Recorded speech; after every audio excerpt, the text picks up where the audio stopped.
Olá, sejam todos muito bem-vindos, muito bem-vindas a mais um Alesp Cidadania. Hoje nós vamos falar sobre a arte como instrumento de inclusão social e deve ser vista como fator de complemento nas diversas formas de desenvolver aprendizagens nas diferentes áreas do conhecimento.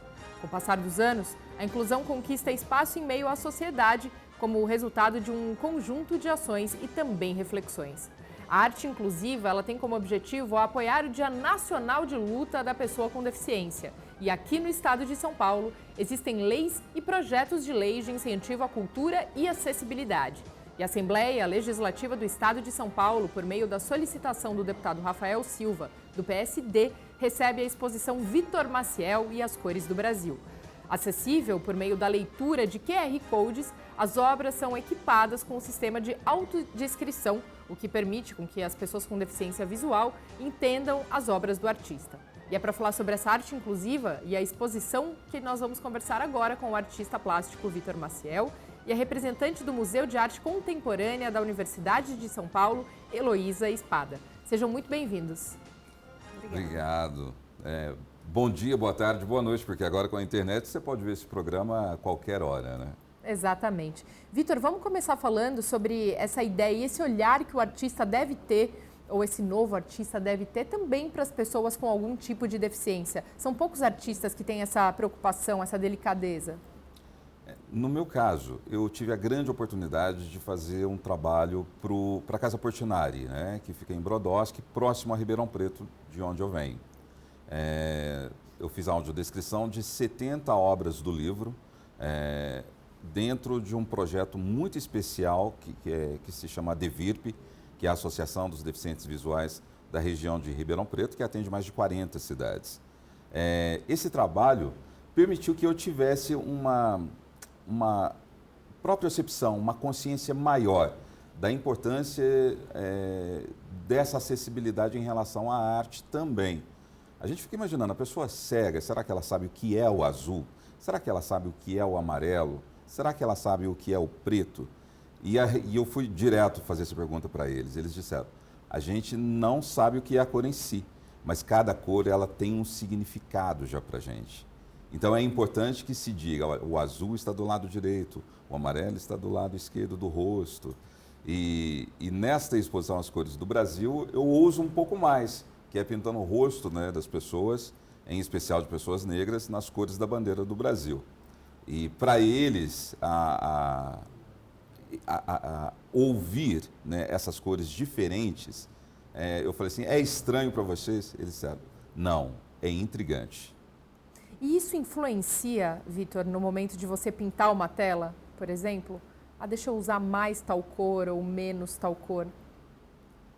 Eu acho que existe um DNA artístico e existe também aquilo que a gente chama de Zeitgeist, que é o espírito de época que acontece no mundo inteiro. O artista ele tem essa função de captar esse espírito de época.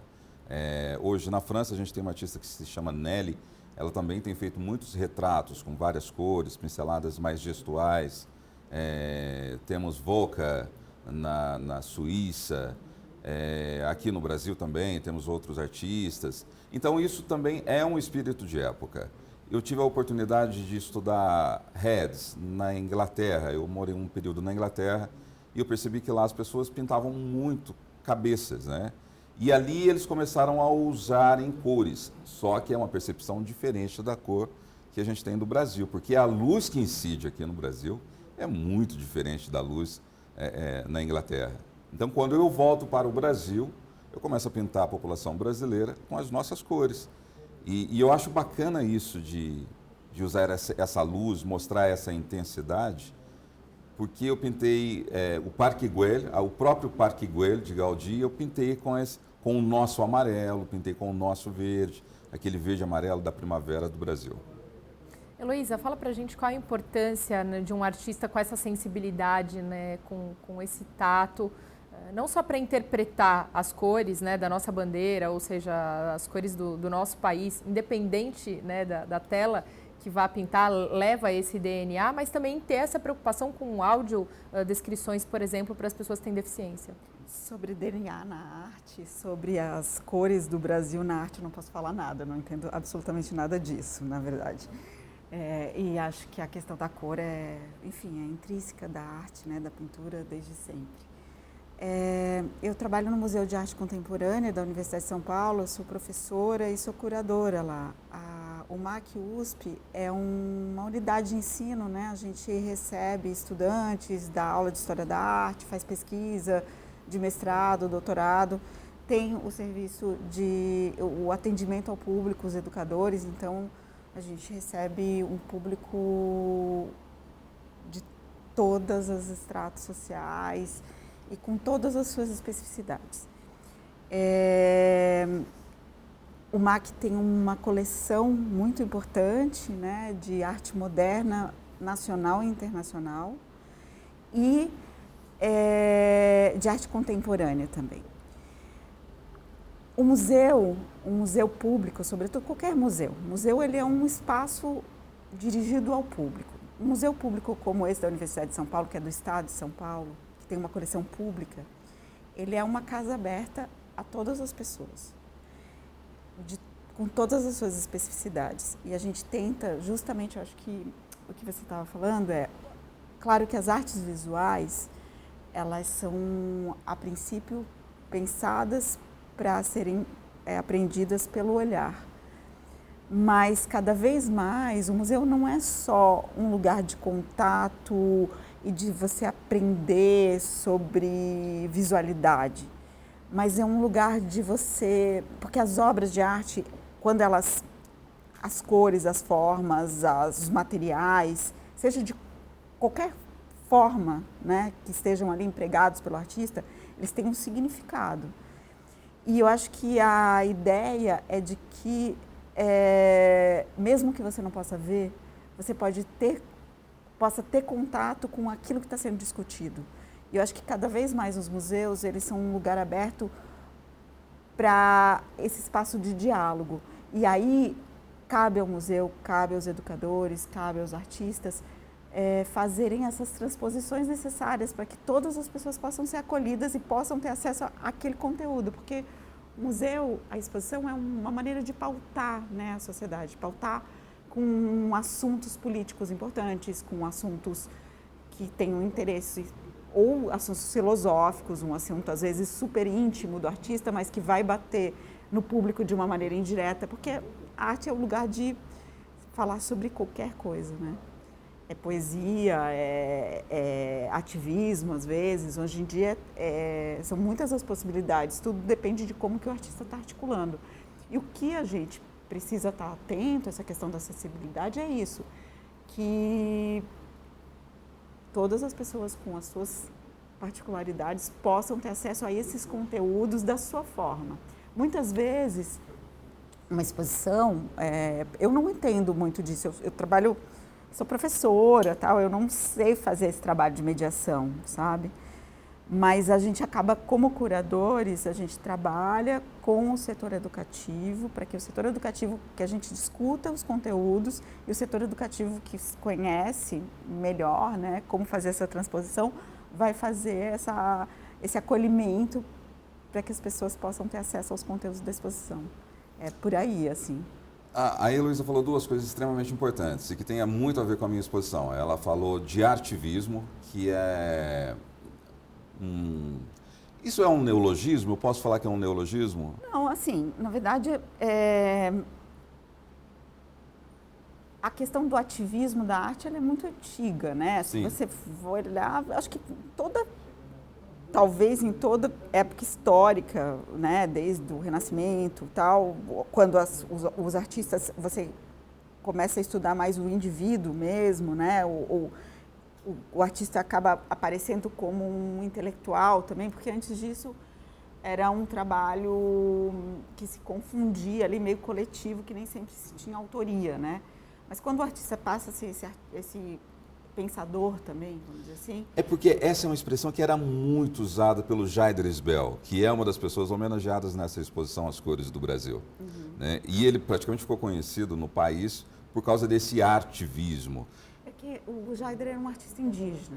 É importante dizer que ela o conheceu pessoalmente. É que assim, a gente vive num mundo absolutamente conflituoso e num país onde a gente sabe que tem populações indígenas sendo dizimadas. Sim, exato. Então, assim, arte indígena, eu não sou uma especialista, tá? Fala de uma cosmogonia, de uma religiosidade. A gente tem mais de 100 povos indígenas no país. São muitos povos. Cada população tem a sua língua, a sua história, a sua religiosidade. A arte indígena fala disso. E muitas vezes o conceito de arte nessas comunidades não tem nada a ver com como a gente vive a arte. Eles não têm museus. Eles nos forçam a repensar o que é arte para a gente também. Só que a gente está num mundo que a gente aprende muito com eles. Inclusive, nós precisamos nos abrir para ouvir, né? Só que geralmente os artistas indígenas, eu acho que era o caso do Jaider, e pelo menos dos que eu conheço, a causa artística, a arte é muito um meio de pautar a sociedade, de comunicar sobre as causas sociais, Exato. sobre a luta pela terra, sobre ecologia, sobre essas pautas delicadíssimas de disputa pela terra, de violência que a gente sabe que essas populações vivem, né?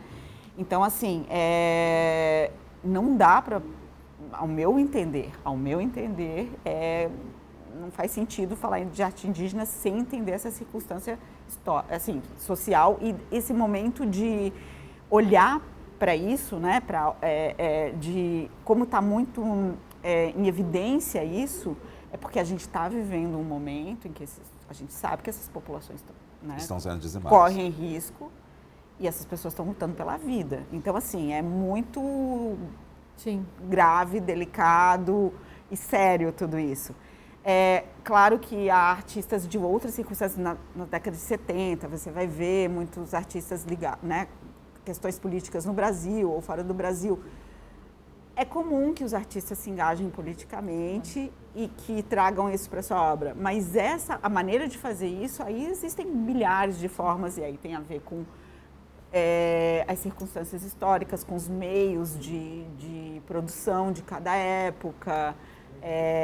Claro que aí, né, e o que a gente faz na história da arte, no museu, né, quem estuda, quem escreve sobre isso, é um pouco tentar desvendar, porque nem sempre, acho que como para o público, né, às vezes o público entra no museu, principalmente de arte contemporânea, e não consegue se relacionar muito com aquilo, tem uma dificuldade e tal.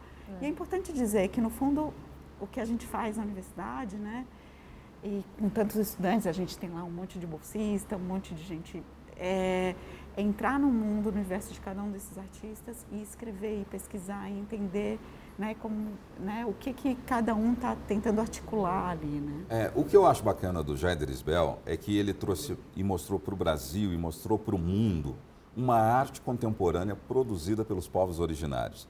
Então, isso de imediato muda o nosso conceito sobre o indígena, muda o nosso conceito sobre os povos originários, porque ele está trazendo novas ideias e isso são informações para os pesquisadores da área da epistemologia dentro das universidades. Sim. A gente precisa lembrar que a arte é humanas, ou seja, é um trabalho que não existe sem o trabalho dos sociólogos, sem o acompanhamento de filósofos, sem o acompanhamento de humanistas. Sobretudo sem os indígenas, que têm muito Exato. a falar, porque, na verdade, o que acontece? Que quando a gente começa a se aproximar, né, dessas outras culturas que a gente tem vivendo aqui, eu, pelo menos, vou falar do meu ponto de vista, eu tenho muito pouco conhecimento, mas, assim, você aprende a repensar muitas coisas mesmo, repensar sobre a arte, questionar a gente começa a ter um olhar antropológico sobre nós mesmos, aquilo que a gente naturalizou, né, eles mostram aquilo que a gente olha para eles como se fossem os diferentes, mas a gente começa a dizer, a gente também é esquisito, e a gente, né, é tudo muito uma construção, assim. Então, o que eu acho que a gente aprende muito, você falou em epistemologia, né, que é a forma como a gente entende o mundo, enuncia, pensa e explica as coisas, né? Eu acho que a grande lição, assim, a grande transformação mesmo para todos que se relacionam com a arte contemporânea e com arte indígena, né, de todo modo, arte feita por indígenas, vamos dizer assim, é você aprender a olhar o mundo de uma maneira diferente. E talvez essa seja a grande questão, porque é o que... Parece que a nossa sociedade não está dando muito certo, né? Então, Vitor, especificamente sobre a sua arte, né? Falando, a gente falou muito sobre essa relevância política ou em algum momento, né? O que o artista muitas vezes quer dizer e o que o contexto político acaba dizendo muitas vezes por meio dessa arte. Como você vê o seu trabalho? Como você, de repente, coloca esse tom político no seu trabalho, se é que você coloca? Sim. Esse trabalho, só pelo título da exposição, As Cores do Brasil, a gente passou por um período aí onde praticamente sequestraram as cores. E a gente não via praticamente pessoas negras naquele grupo. Então, quando eu pinto pessoas negras com verde, com amarelo, é para assumir a nossa brasilidade. O Brasil é de todos. E muitas vezes a gente precisa assumir mais o nosso espaço como cidadão. A gente só vai assumir os nossos espaços a partir do momento que conhecemos os nossos direitos. A gente tem que voltar um pouco na história. Vamos lembrar de César. Por que mataram César? Mataram César porque ele estava distribuindo direitos de cidadania para as pessoas a mais. Quando você distribui mais direitos de cidadania, aquele grupo que é privilegiado vai perder alguns direitos, né?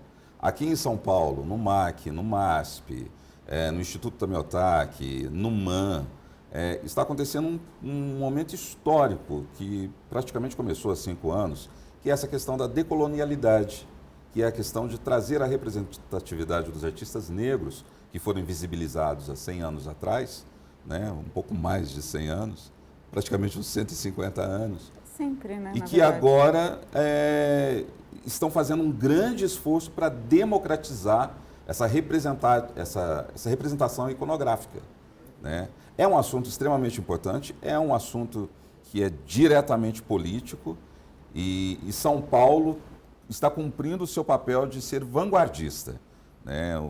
A Heloísa falou assim que outras capitais do Brasil também estão atentas a esse assunto, mas acho que nada como aqui em São Paulo. Pelo menos no interior do estado de São Paulo não se discute com a mesma seriedade. Agora, Vitor, como é unir essas duas coisas, né? A gente está numa casa legislativa, hoje as suas obras estão expostas aqui na Assembleia Legislativa do Estado de São Paulo, onde é uma casa de leis, uma casa que essencialmente, historicamente, só se discute política, mas é uma casa que ainda tem essa sensibilidade, então sempre tem essas exposições, especificamente agora é a sua que está aqui, é aberto ao público, importante que a gente coloque isso, né? Essa exposição é aberta ao público, assim como a Lesp é totalmente aberta ao público. Como é unir isso para você? Mariana, eu acho muito bacana o fato da curadoria. Não é à toa que a Heloísa está aqui, por causa dessa importância da curadoria, né? Essa exposição fala em específico da curadoria do Jader Isbell, que mostrou uma nova perspectiva dos povos originários, mas também fala do Emanuel Araújo, né? Que praticamente revolucionou a história da arte no Brasil.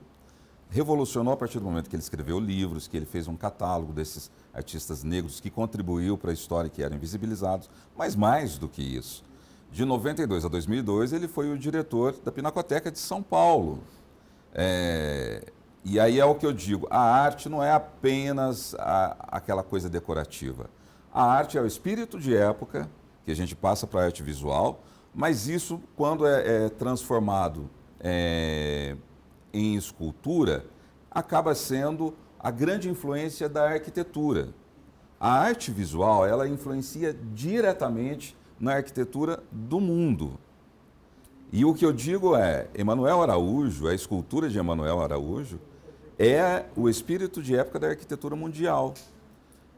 A gente não tem essa percepção hoje no Brasil porque a gente ainda não domina os diagris.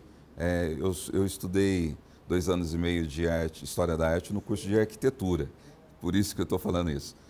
O diagri, ele distribui a carga estrutural de uma construção de uma maneira homogênea, não apenas em 4 estruturas, em 4 pilares. E isso permite você fazer curvas na arquitetura, como os escritórios da Zaha Hadid, do Norman Foster, como o escritório do Renzo Piano, enfim. Mas o que a gente percebe é que a escultura do Emanuel Araújo, quando o Brasil estudar, desenvolver um pouco mais dessa arquitetura do aço, quando desenvolver mais a arquitetura do Diagri, eles vão se inspirar ali, porque ele já fez tudo da arquitetura contemporânea. Heloísa, fala um pouco para a gente entre essa relação que o Vitor trouxe agora muito bem entre a arte e a arquitetura. A gente pode pensar que a arquitetura é uma forma de arte, né? Na verdade, depende muito da época, né? A gente só lembrando, assim, igrejas renascentistas, onde você às vezes visita e você vê que a pintura, a luz da pintura, ela é feita para dar continuidade à luminosidade da arquitetura. Então, essa ideia de relação à arte e arquitetura é muito, assim, desde sempre. Teve momentos em que isso ficou mais evidente, né? No modernismo, isso foi muito, né, lá durante o século XX, até anos 50, isso muito discutido. Mas eu acho que uma coisa bastante importante de entender, assim, é que a arte e a arquitetura, né, e na verdade várias manifestações humanas do design, elas têm a ver, elas respondem também às tecnologias das épocas, né?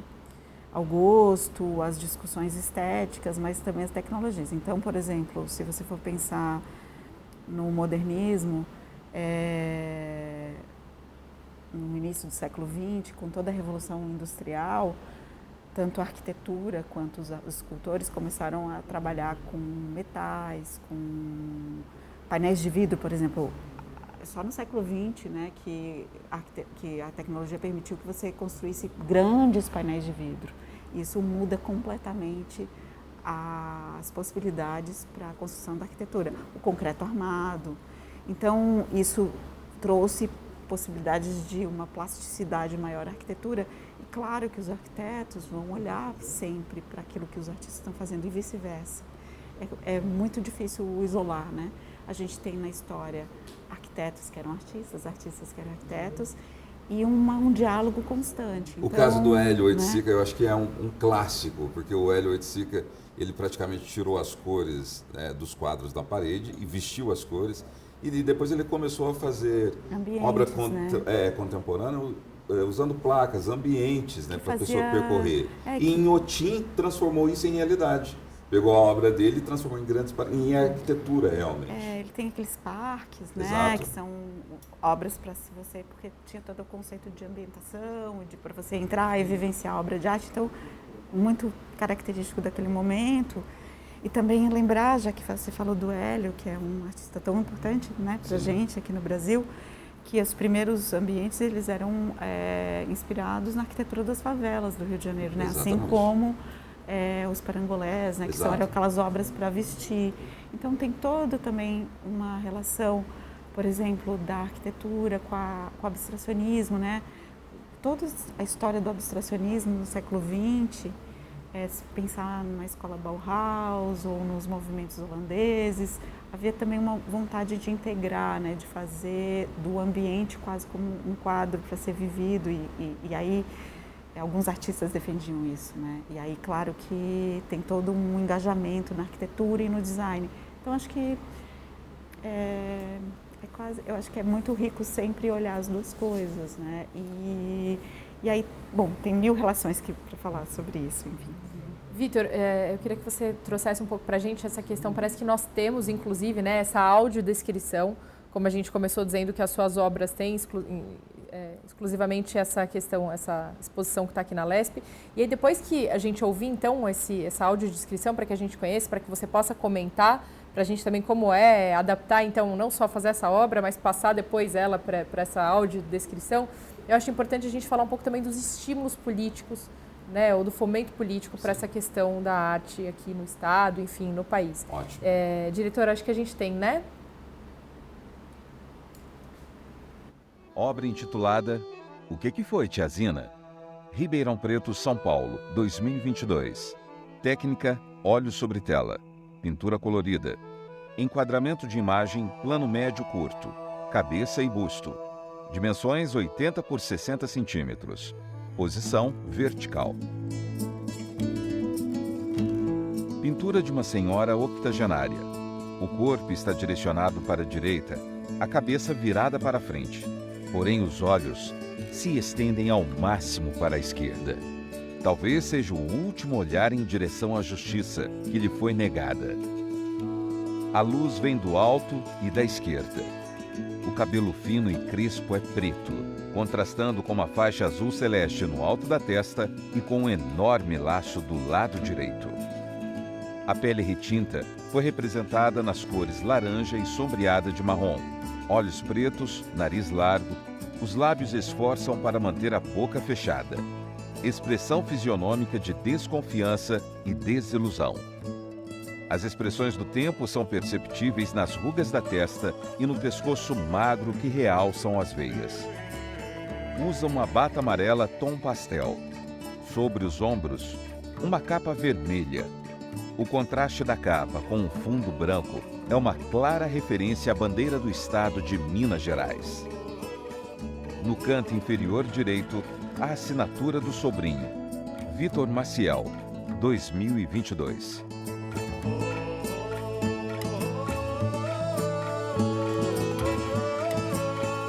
Audiodescrição. Roteiro e locução, Vitor Maciel. Consultoria, Gabriel Aquino. Edição de imagens, Paulo Oliver.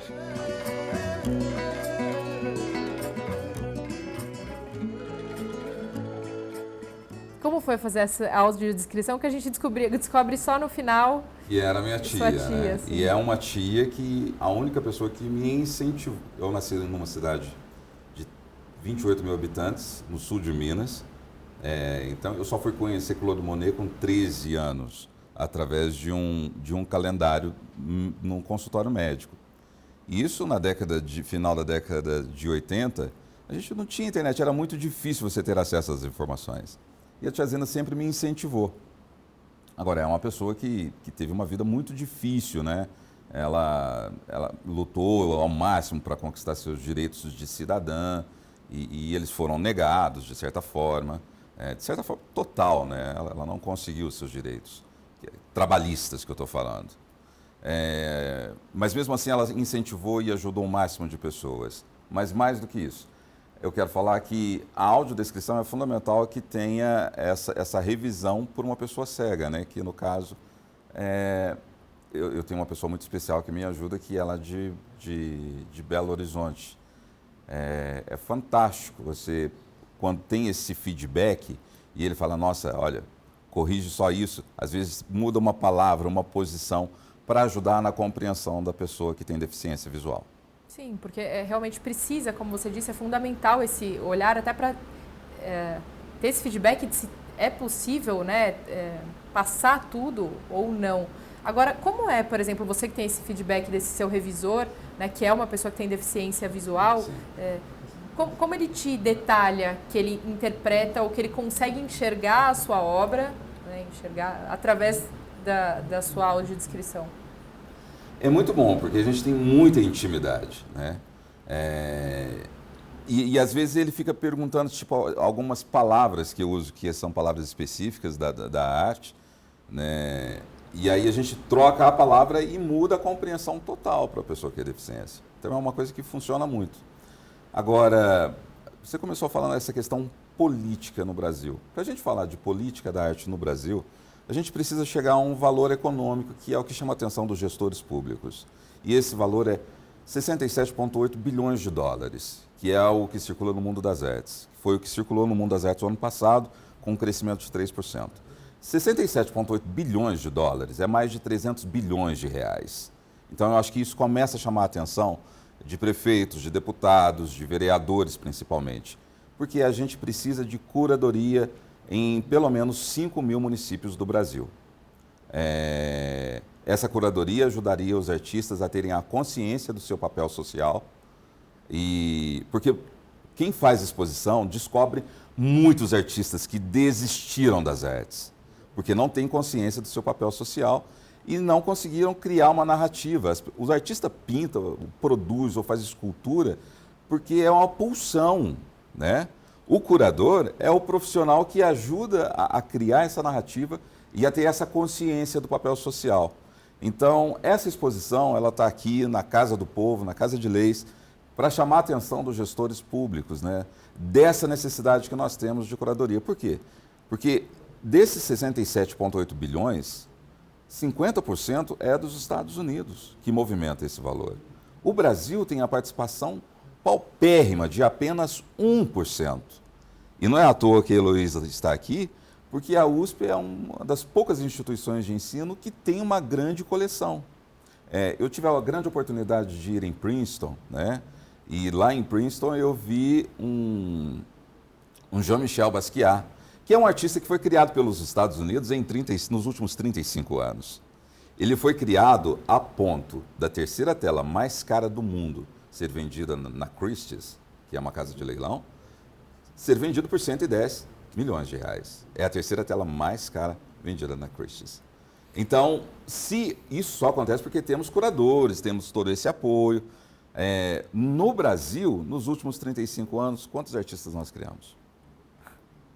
Heloísa, quando a gente fala de incentivo, de estímulo à arte no Brasil, eu acho que é uma coisa até difícil, porque falta o básico aqui, né? Falta a valorização, falta a educação para que as pessoas consigam compreender um mínimo daquela arte. Aí quando então o Vitor fala que o Brasil tem uma até representação pífia de 1%, eu te diria, Vitor, que é uma representação até muito grande para a realidade que a gente vive no Brasil hoje, no sentido de que as pessoas possam ou consigam ter acesso ou consigam produzir.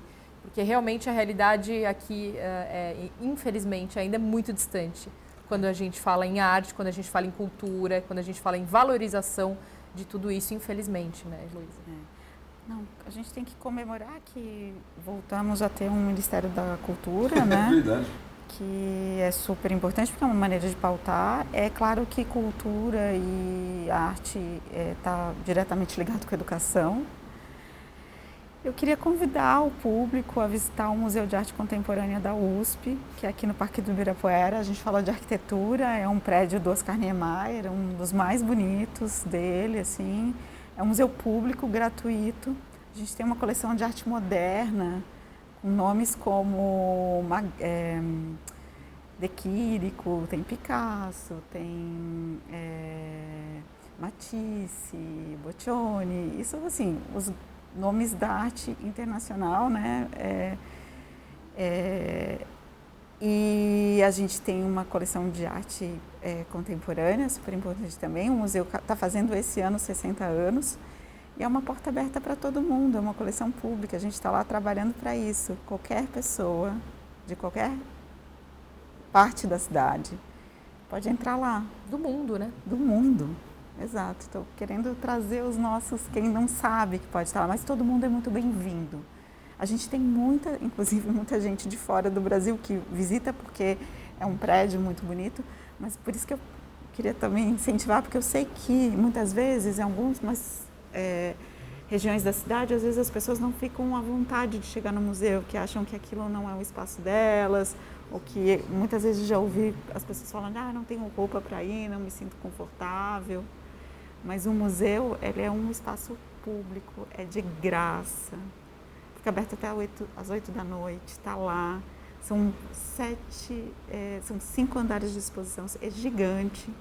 E é todo mundo muito bem-vindo. Então, o que a gente pode fazer, né, claro, sempre lutar, na verdade, por mais recursos, porque o Brasil é cheio de artista maravilhoso. A gente levanta a mão para o céu, porque tudo que a gente vive, a gente ainda tem artistas fantásticos no centro, na periferia, nas grandes capitais, fora, na música. A gente é realmente, assim, até, sei lá, a gente tem muita sorte, né? A produção cultural é muito grande, é muito vasta. Grande. O problema é que ela não é valorizada. E assim, muito bom artista jovem. A gente ali que trabalha com arte contemporânea, muita gente boa, fazendo coisa boa agora, super da hora.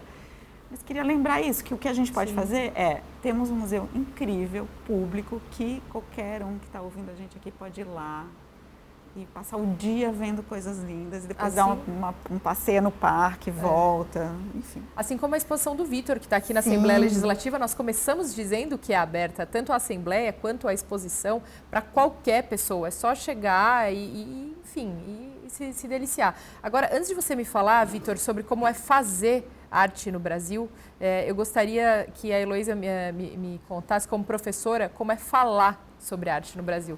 Porque você citou agora, por exemplo, arte moderna. Quantos por cento da população hoje consegue entender a que você está se referindo? Eu sei, é muito difícil, né? A gente também na universidade tem muitos, justamente tem um setor educativo do museu que é muito bom e que tenta fazer esse acolhimento do público, né? Para justamente poder passar essas informações. É muito restrito, infelizmente, e a única coisa muito boa assim, é que como a gente dá aula numa universidade pública, sempre tem mais possibilidade de um público mais diverso ter acesso às aulas, né? As aulas que a gente dá são aulas abertas para todos os alunos da Universidade de São Paulo, mas o museu também está sempre promovendo programas de extensão para que possa acolher o público que está fora da universidade também. E a gente, como profissional, que está muito no meio, assim, eu pelo menos falar por mim, entendo muito que a arte é para todo mundo, é sobre todo mundo, é sobre todos, é para todos. Então o que a gente tenta fazer, e por isso também está aqui, conversando com um público mais amplo, é importante, é fazer esse convite, né? E dizer que também é uma coisa que você, numa primeira vez, pode não estar muito confortável, tá estranho, né? Chega lá, não entendeu bem, mas exige também um pouco de convivência. Quanto mais a gente vai ao museu, mais a gente acaba usufruindo, a gente vai se acostumando com aquelas diferentes ideias e diferentes visualidades. E todo mundo tem um jeito de receber aquilo. Claro que a informação vai te ajudar às vezes, a se aproximar mais. Eu acredito muito nisso, né? Das obras e chegar mais nas intenções.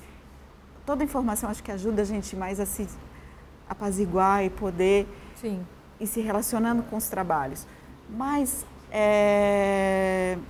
na verdade, assim, a arte tem muito a dizer, então o que exige um pouco também é um pouco da nossa disponibilidade de ir lá, olhar. E de se abrir também para a arte, né? Se abrir. Deixar que ela cause essa impressão. E talvez assim porque eu acho que uma coisa de museu, que eu sei que é muito difícil, porque o museu é aquele lugar que parece meio uma igreja, né? Que tem uma autoridade, que como se as pessoas não se sentem à vontade. E no fundo, muitas vezes... Essa questão de museu e igreja, isso tem uma grande influência da expografia. As expografias modernas quebram esse paradigma de imediato. Eu acho que tem... Mas, de todo modo, um museu, geralmente são arquiteturas grandiosas. É natural que, às vezes, as pessoas se intimidem um pouco. E, no fundo, às vezes, aquele teu olhar mais, assim, disponível, mais direto, vai chegar mais rápido naquilo que o artista está dizendo. O que eu posso dizer para as pessoas é assim, confiem muito no que vocês estão vendo, de como vocês sentem, entendeu? Porque eu acho que, claro, é um museu, continuar visitando, que cada vez a coisa vai ficando mais gostosa, vamos dizer assim. Vitor, como é fazer arte no Brasil? Essa pergunta é brilhante. A gente precisa lembrar aos políticos, aos gestores públicos, que a arte, ela tem o poder de transformar a geopolítica. Em 1920, qualquer artista que quisesse aprender sobre arte ia para onde? Para Paris. E aí os Estados Unidos criou o MoMA em 1929. Mudou a geopolítica da arte, né?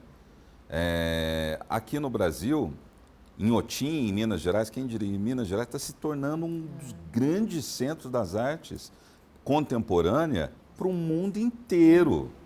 Os gestores públicos saem do Brasil para aprender Smart Cities, vai para a Suíça, E o pessoal da Suíça vem aprender como que faz espaços como Inhotim, que transforma a natureza e que consegue casar essa natureza com o que existe mais contemporâneo da arte brasileira.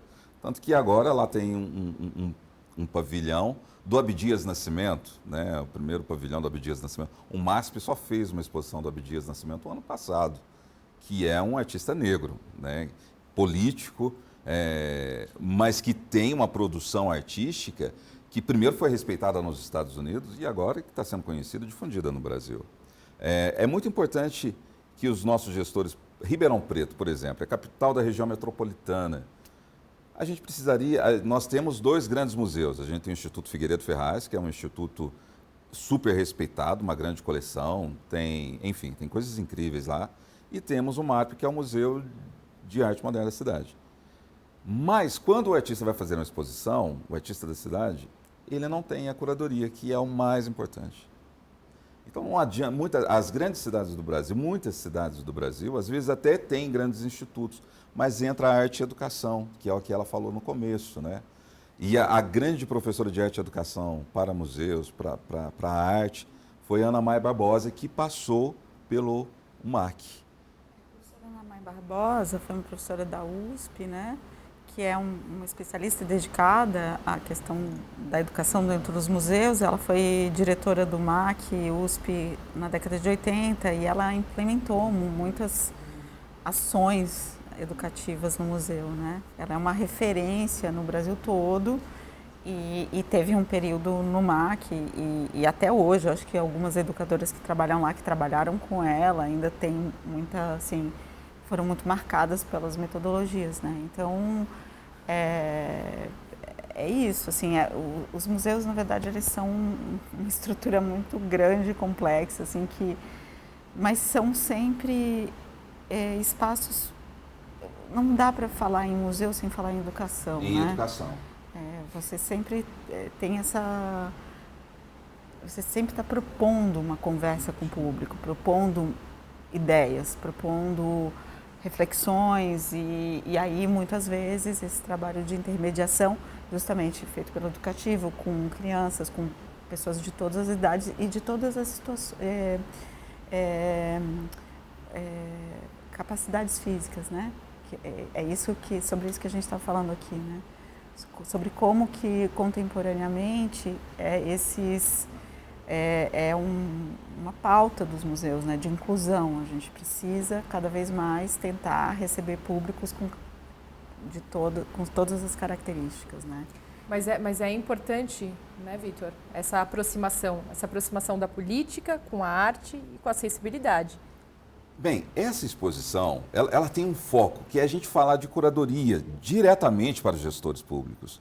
Isso vem de uma pesquisa que eu comecei na UFMG em 2010, que era Semiótica na Arte e Educação, com todo o estudo e apoio da Ana Maia Barbosa, que era a minha primeira referência de estudos, e Lúcia Santaeia, de semiótica. Para chegar na política, a gente precisa de curadores em cada município.